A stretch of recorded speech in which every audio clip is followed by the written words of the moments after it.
खास राधे राधे दोस्तों, आप सभी का बहुत स्वागत करती हूँ मैं दीक्षा अपने चैनल दीक्षा विद स्टोरी में। तो कैसे हैं आप सब, मुझे ज़रूर बताइएगा।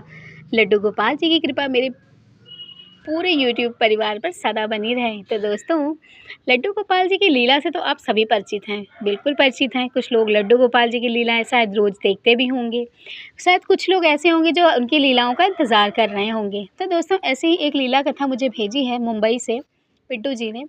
पिंटू जी मुझे बताते हैं कि दीदी, हमारे यहाँ लड्डू गोपाल जी की सेवा पूजा तो हमने कभी जानी ही नहीं कि क्या होती है। हम लोग बस काम करने वाले इंसान हैं, काम करते हैं और घर जाते हैं, गाँव जाते हैं कुछ दिन के लिए, गाँव में कुछ जो पैसे इकट्ठे करके आते हैं वो दे देते हैं। उसके बाद हम फिर परदेसी बन जाते हैं, परदेस में आकर के पैसे कमाने लगते हैं और फिर हम अपने गाँव चले जाते हैं। बस हमारी ज़िंदगी यहीं तक है।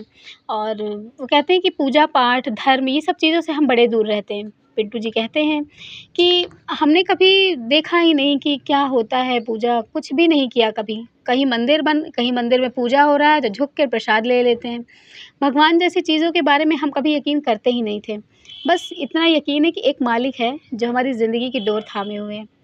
पिंटू जी कहते हैं कि दीदी, हमारे साथ एक ऐसी घटना घटित हुई है जो हमें मजबूर कर देती है ये कहने पर कि सच में भगवान होते हैं। भगवान नहीं होते ना, तो शायद आज मैं इस दुनिया में आपको ये कहानी नहीं बता रहा होता। तो चलिए दोस्तों, शुरू करते हैं पिंटू जी की ये कथा। तो आपको कैसी लगेगी ज़रूर कमेंट करके बताइएगा, कैसी लगेगी आगे सुनने के बाद। चैनल को सब्सक्राइब कर लीजिएगा, लाइक कर दीजिएगा, शेयर कर दीजिएगा अगर लीला कथा बहुत अच्छी लगे तो। तो दोस्तों, पिंटू जी कहते हैं कि मैं मुंबई के एक स्टील कंपनी में काम करता हूँ, जहाँ पे स्टील के बर्तन वगैरह बनते हैं। मैं बर्तनों की सफाई करता हूँ, उसकी घिसाई करता हूँ, मतलब चिकनाई जो हो जाती है उसकी। तो कहते हैं मैं वो काम करता हूँ। और मतलब वो कहते हैं कि मैं गाँव आया था एक बार। तो यहाँ से मैं गाँव में, हमारे यहाँ भागवत की कथा हुई थी, हमारे परिवार में उन्होंने कहा कि रखी गई थी भागवत की कथा। तो हम उसी में गाँव में आए थे। तब हम लड्डू गोपाल जी, भगवान जी के बारे में हमने जाना, क्योंकि हमारे परिवार में कथा हो रही थी, तो हमें बुलाया गया था कि भाई 7 दिन की कथा है साप्ताहिक, तो आपको भी आना है। तो पिंटू कहते हैं कि हम अपने गाँव गए थे और हमने कथा बहुत ही मन से सुनी। मैं इतना मन से, मैंने शायद कभी पहले कथा सुनी हो, मैंने बहुत कथाएँ सुनी थी, मैं बहुत इधर-उधर जाता था लेकिन मेरा मन कभी नहीं लगता था। लेकिन वो कहते थे इस बार मैं गाँव गया तो मैंने कथा सुनी, और जो गुरुजी आए हुए थे कथा सुनाने के लिए वो बहुत ही अच्छे थे। उन्होंने हमें बहुत सारी ऐसी बातें बताई जो हमारे बहुत ही ज्ञान की थी, बहुत ही ज़िंदगी जीने के लिए बहुत ही पर्याप्त थी ऐसी बातें। तो वो कहते हैं कि उन्होंने इसी बीच एक भगवान जी हैं जो लड्डू गोपाल जी हैं, ये बात पिंटू जी कहते हैं कि वो एक भगवान है, वो लड्डू गोपाल जी, उनके बारे में हमें बताया। तो जब वो कथा सुनाते थे तो वो रोज़ वहीं लड्डू गोपाल जी को बैठा लेते थे। तो जब कथा ख़त्म होती तो वो लोग उनको भी प्रसाद चढ़ा कर के चले जाते थे। तो वो कहते थे कि हम जब पंडित जी से पूछते थे कि पंडित जी, ये लड्डू गोपाल जी को इनको क्यों प्रसाद चढ़ाया जाता है? तो तब भगवान जी ने बताया कि यही तो साक्षात नारायण हैं और इन्हीं की तो हम पूजा करते हैं, और अगर हम इन्हीं को ही अगर प्रसाद नहीं चढ़ाएँगे तो हम इन्हीं से तो तरते हैं बेटा। तो मतलब बहुत कुछ मैंने लड्डू गोपाल जी के बारे में जाना, मैंने सिर्फ़ सुना था। और उनकी बहुत ही सुंदर सी छवि ना, वो कहते हैं पिंटू जी कि मेरे मन में बसी पड़ी थी। मैं जब फिर से, वो कहते हैं कि हमारे यहाँ भागवत कथा ख़त्म हो गई, फिर वहाँ से हमने पंडित जी से पूछा कि पंडित जी, क्या मैं भी लड्डू गोपाल जी की सेवा कर सकता हूँ? तो ये बात पंडित जी ने कहा कि बिल्कुल आप कर सकते हैं, क्यों नहीं कर सकते? तो कहते हैं कि मैं यही मन में एक सपना लिए मतलब मैं मुंबई चला आया। वो कहते हैं पिंटू जी कि मेरी शादी अभी नहीं हुई है। मैं अपने घर में मैंने कह दिया कि मैं जा रहा हूँ काम करने के लिए, तो वो स्टील की कंपनी में काम करते थे, तो वो वहाँ पर चले आते हैं। फिर वो कहते हैं कि जब मैं वहाँ पर जाता हूँ तो मतलब वो कहते हैं कि मैं वहाँ पर पहुँचता हूँ, मैं अपने रूम पर जाता हूँ, रूम पे मैं बैठता हूँ और फिर मेरे दिमाग में ना वही लड्डू गोपाल जी की जो छवि है ना वो चलती रहती है। तो मेरा जो दोस्त था, जिसके हम रूम पार्टनर थे, जो हमने रूम एक-दूसरे से शेयर किया था, तो वो हमसे पूछता है कि क्या भैया, तुम काहे लिए इतना आज परेशान लग रहे हो? तो वो कहते हैं कि परेशान नहीं हूँ, मैं अपने गाँव से जब आया ना, तो मुझे एक लड्डू गोपाल जी भगवान हैं जिनकी पूजा होती है, मुझे आज वो दिखाई दिए और मुझे बड़े सुंदर लगे। मेरा भी मन बार-बार कर रहा है कि मैं उन्हीं की सेवा करूँ, उन्हीं की पूजा करूँ। और तुमको पता है, हमारे जो गुरुजी हैं ना, वो हमको बताए हैं कि हमारे जो गुरुजी हैं उन्होंने हमको बताया है कि राधा, राधा नाम जप करो, तो तुम्हारे सारे संकट टल जाएँगे। तो उन्होंने तो मुझे बताया है और मैं अब ऐसा करूँगा भी। ये बात जब वो सुनते हैं, उनका दोस्त तो हँसने लगता है। वो कहता है, "अरे यार! तू पागल हो गया है क्या? तू कुछ भी ऐसी बातें मुझे मत पढ़ाया कर, ठीक है? मैं जा रहा हूँ काम पर, तुझे चलना है तो चल।" तो वो कहते हैं, "नहीं, मैं आज ही आया हूँ, मैं काम पर नहीं जाऊँगा, मैं कल से जाऊँगा।" उसके बाद वो मतलब आराम-आराम करते हैं अपना। पिंटू कहते हैं कि मैं बहुत मैंने मतलब बहुत फिर नहीं सोचा, मैं आराम करने लगा। उसके बाद वो आराम करते हैं। आराम करने के बाद वो कहते हैं कि मुझे नींद आ जाती है। जब मुझे नींद आती है ना, तो मुझे ऐसा लगता है कि मेरे सर के पास वही लड्डू गोपाल जी मेरे सर के पास बैठे हुए हैं। और जब मेरी आँख खुलती है, वो कहते हैं कि जब मैं उठता हूँ, तो मैं देखता हूँ कि मेरे पास वो है ही नहीं। तो मैं इस चीज़ को बड़ा आश्चर्य में पड़ता हूँ। तो कहते हैं फिर मैं अपने गाँव फ़ोन लगाता हूँ, मैं अपने अम्मा से बात करता हूँ। मैंने अपनी अम्मा से सारी बातें बताई। तो गुरुजी हमारे उस समय गए नहीं थे, तो हमने गुरुजी से भी उस टाइम पर बात करी। तो हमने गुरुजी से कहा कि गुरुजी, हमारे जब से हमने लड्डू गोपाल जी की बात करी है ना, तब से वो हर जगह हमें ही दिखाई देते हैं। और हमें कुछ पता ही नहीं चल रहा है कि हमारे साथ ऐसा हो क्यों रहा है? क्यों हमें हर जगह लड्डू गोपाल जी की बातें सुनाई देती हैं, दिखाई देती हैं, वही उनका सुंदर सा मतलब मुँह दिखाई देता है। तो गुरुजी कहते हैं कि बेटा कुछ नहीं, वो बस उनकी लीला है, वैसा होता रहता है, कोई बात नहीं, ऐसे ही दिखाई दे रहा होगा तुम्हें, तुम परेशान मत हो, तुम अपने काम पर ध्यान दो। और मैंने जो कहा है तुम्हें कि राधा, राधा नाम जप ज़रूर करना। इतना वो सुन कर के बात हो जाती है, फिर वो कहते हैं मैंने फ़ोन कट कर दिया। उसके बाद फिर वो कहते हैं कि मैं दूसरे दिन हुआ, मैं काम पर गया। मैं सारा दिन राधा, राधा, राधा, वो कहते हैं मैंने राधा नाम जपना शुरू कर दिया।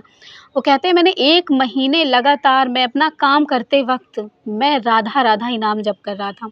उसके बाद वो कहते हैं कि एक दिन मेरी नाइट ड्यूटी थी, 1 महीने बीत गए। वो कहते हैं कि एक दिन मेरी नाइट ड्यूटी लगी हुई थी और नाइट ड्यूटी में जो काफ़ी लोग थे, जैसे उन्होंने बोला कि टाइमिंग चेंज हो जाती है हर टाइम की, तो रात को कुछ और काम होता है और दिन में कुछ और। तो वो कहते हैं इस बार मेरा घिसाई का काम छोड़ कर के मुझे जो एक प्रेशर हाइड्रोलिक उन्होंने बताया कि एक होता है, उसी से जो है कुछ इस मतलब उसका साइज़ वाइज़ दिया जाता है, जो भी उन्होंने लिख रखा था। तो मतलब वो बताते हैं कि एक प्रेशर हाइड्रोलिक होती है, उसी से हम एक आकार देते हैं स्टील के बर्तनों का। तो उन्होंने बोला कि वो चीज़ थी वहाँ पर और उसी में मेरा काम था कि मुझे वही चीज़ उसी जगह पे हटाना था और लगाना था। तो ये कहते हैं कि ये सब चीज़ें थी, तो मुझे ये काम तो आता नहीं था, लेकिन फिर भी अब जो मालिक थे हमारे, उन्होंने कह दिया था कि ये करना है। और नाइट ड्यूटी में हमारी तनख्वाह भी बहुत ज़्यादा हमें मिल रही थी, तो हमें लगा कि नाइट ड्यूटी ही कर लेते हैं, कोई बात नहीं। उसके बाद वो कहते हैं कि हमने अपने घर फ़ोन किया, अपने घर पे हमने बात-वात करी, उसके बाद फिर हम काम पर लग जाते हैं। वो कहते हैं मैं और मेरा दोस्त था, हम लोग काम पर लगे हुए थे और जब हम लोग काम पर लगे हुए थे, तो मतलब वो कहते हैं कि उस दिन भी मैं राधा, राधा नाम जप कर रहा था और मुझे नींद लग रही थी क्योंकि मेरा पहला ही दिन था और मैं जागा नहीं था दिन में, तो सोया नहीं था दिन में, तो मैं जाग नहीं पा रहा था, मुझे बार-बार नींद आ रही थी। तो नींद जब आ रही थी, तो वो कहते हैं कि नींद से मैं बहुत ज़्यादा परेशान था, तो फिर मैंने राधा, राधा नाम जपना शुरू कर दिया। तो जो मेरा दोस्त था बगल में ना, वो मुझे देख कर के हँसने लगा। उन्होंने कहा, "लो, तेरा शुरू हो गया फिर से? तू फिर से भागवत कथा कहने लगा यहीं पर?" तो कहता, "नहीं यार, इसमें सच में बहुत शक्ति है। मैं जब राधा, राधा नाम जपता हूँ ना, मेरे अंदर एनर्जी आ जाती है और मैं बहुत सारा काम कर पाता हूँ। तुझे क्या पता ये कि राधा नाम क्या होता है?" तो उनका दोस्त कहता है, "अच्छा ठीक है भैया, तू जप ले।" तो कहता है कि मैं एक दूसरी तरफ काम करने लगा और मैं दूसरी तरफ काम करने लगा। उसके बाद वो कहते हैं कि मैं काम कर ही रहा था, तो कहते हैं कि पता नहीं मुझसे क्या हो गया, कैसे हो गई, मेरी आँख झप गई कि जो एक कड़ी होती है वहाँ की ना, वो कड़ी निकल गई और जो हाइड्रोलिक मशीन है ना, वो कहते हैं कि मतलब मैंने अपना हाथ रखा हुआ था और हाइड्रोलिक जो मशीन होती है ना, वो कहते हैं मेरे हाथ पर बस वो गिरने ही वाली थी।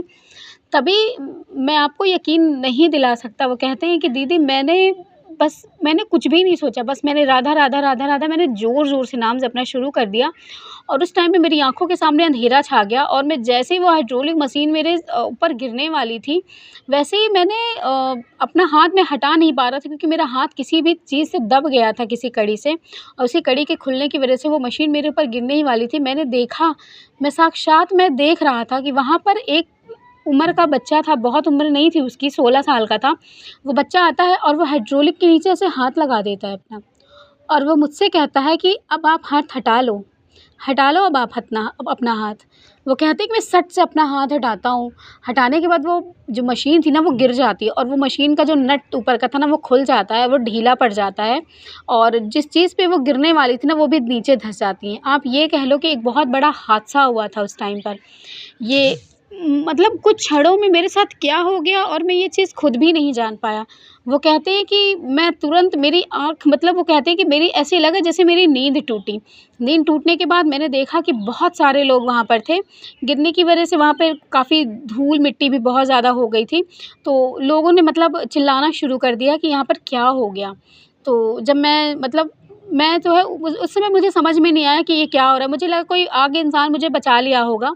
ऐसी चीज़ें मतलब मुझे लगी और जब मैं बाहर आया तो जो मालिक थे वो उनको फ़ोन करके बुलाया गया, तो मालिक ने बोला कि ऐसा है अब इसको ऐसे ही रहने दो, इसको हम कल सुबह ठीक करा लेंगे बुला कर के मैकेनिक, और जो भी जैसे है रहने दो, आज आप लोग छुट्टी कर लो।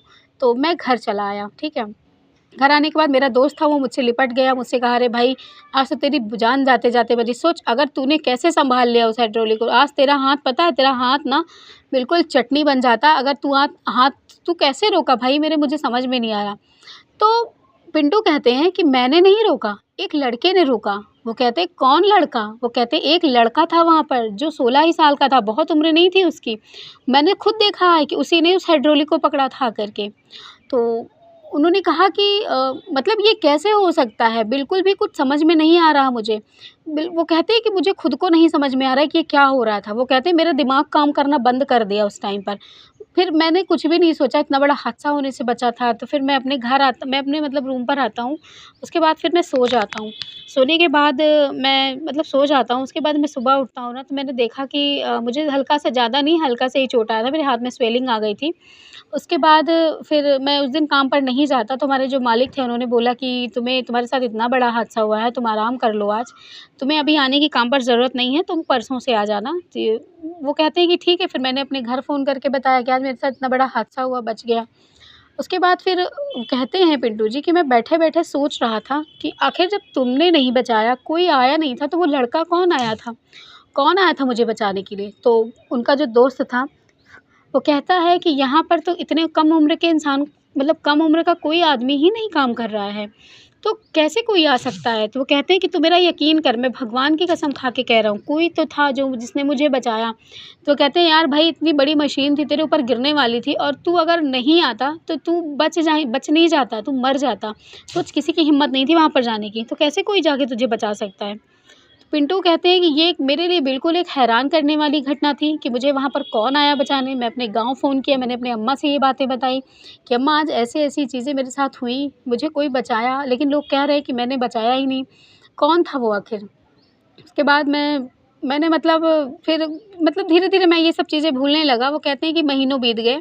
फिर एक दिन मुझे इस चीज़ का सपना आया, मैं सपने में सो रहा था। मैंने राधा नाम जपना बंद नहीं किए करा था। उसके बाद वो कहते हैं कि मैं सो रहा था और मुझे अचानक से एक सपना आया कि वही लड़का था जो आया हमारे पास, और उसने मुझे मतलब वो आया और मेरे सर के पास बैठा है और मेरे सर को सहला रहा है। सहला रहा है तो मैंने उससे पूछा कि क्या तुम यहाँ पर क्यों आए हो? तुमने ही उस दिन मुझे बचाया था ना? वो लड़का कहता है हाँ, तुमने मुझे बुलाया तो मैं आऊँगा नहीं। तो ये बात सुन कर के वो सोच कर के वो कहते हैं कि मैंने तो तुम्हें बुलाया ही नहीं, तो तुम कैसे आ गए? वो कहते हैं कि मैंने तुम्हें बुलाया और तुम आए थे।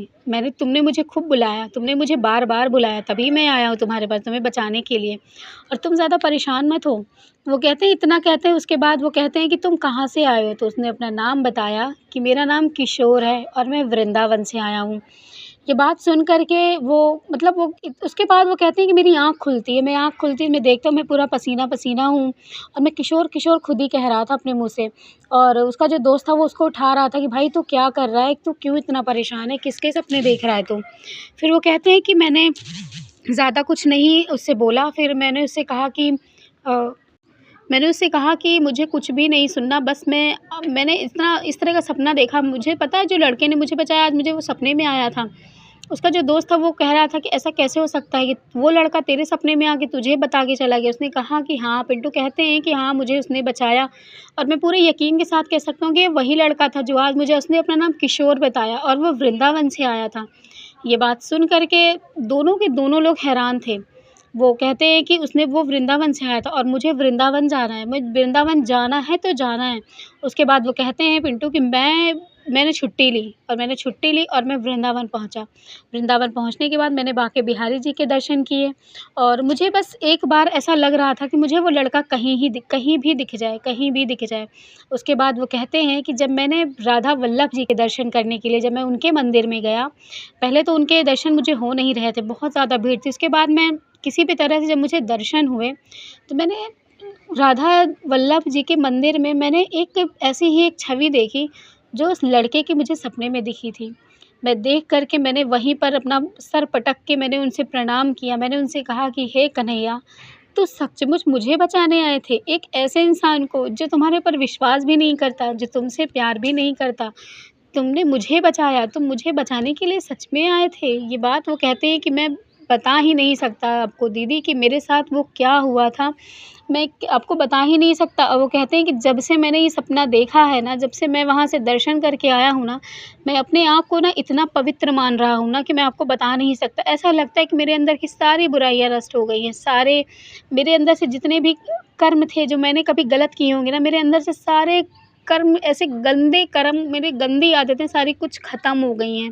मैं बिल्कुल भी एक अपने आप को ना एक पवित्र इंसान मानने लगा हूँ और मैं लड्डू गोपाल जी वहाँ से लेकर आए और मैं उनकी सेवा करता हूँ और मैं हर साल अब वृंदावन जाता हूँ। और मुझे वो छवि वो लड़का मुझे आज भी पूरी तरह से याद है कि कैसे वो लड़का मुझे आकर के बचाया था, वरना शायद आज मैं नहीं होता। तो कहते हैं कि फिर मैं एक बार अपने गुरुजी से भी मिलने गया, तो गुरुजी ने मुझे बताया कि जब तुम राधा राधा बुला रहे थे ना, तो कृष्ण को तो आना ही था, इसीलिए साक्षात बिहारी जी ने तुम्हें आकर के दर्शन दिए हैं। विश्वास हुआ ना कि वो कितने बड़े लीलाधर हैं। वो कहते हैं कि जब मुझे मेरे गुरुजी ने ये बात बताई तो मैं तो बहुत ही आश्चर्य रह गया। मेरा किसी चीज़ में मन नहीं लग रहा था। मुझे लग रहा था कि मैं कितनी भक्ति कर लूँ जो कम है। वो कहते हैं कि मैं इतनी भक्ति करता हूँ ना, फिर भी मुझे लगता है कि कम है। कहीं न कहीं मेरे कन्हैया मुझे ये ना कह दें कि सच में तुम्हारी भक्ति कम है, लेकिन मैं बहुत भक्ति करता हूँ और मैं अपने काम को भी करता हूँ, मैं बहुत भक्ति करता हूँ। और मैं कहते हैं कि मैं हर साल वृंदावन जाता हूँ। तो दोस्तों, पिंटू जी ने मुझे ये लीला कथा बताई, कैसे उनके साथ ये घटना घटित हुई। वो कहते हैं कि मेरा दोस्त आज भी नहीं मानता इस चीज़ को। वो कहता है कि यार तू पागल हो गया, ऐसा कुछ हो ही नहीं सकता कभी। लेकिन वो कहते हैं कि मैं मानता हूँ ना, मेरे साथ घटित हुई है तो मैं मानूँगा, कोई और नहीं मानेगा। तो जिनको अपनी लीलाएँ कान्हा जी को दिखानी होती है ना दोस्तों, वो उन्हीं को दिखा देते हैं। तो आपको कैसी लगी ये लीला मुझे ज़रूर बताइएगा। मिलूँगी आप लोगों से लड्डू गोपाल जी की फिर से नई लीला कथा के साथ। तब तक के लिए राधे राधे, जय श्री कृष्णा।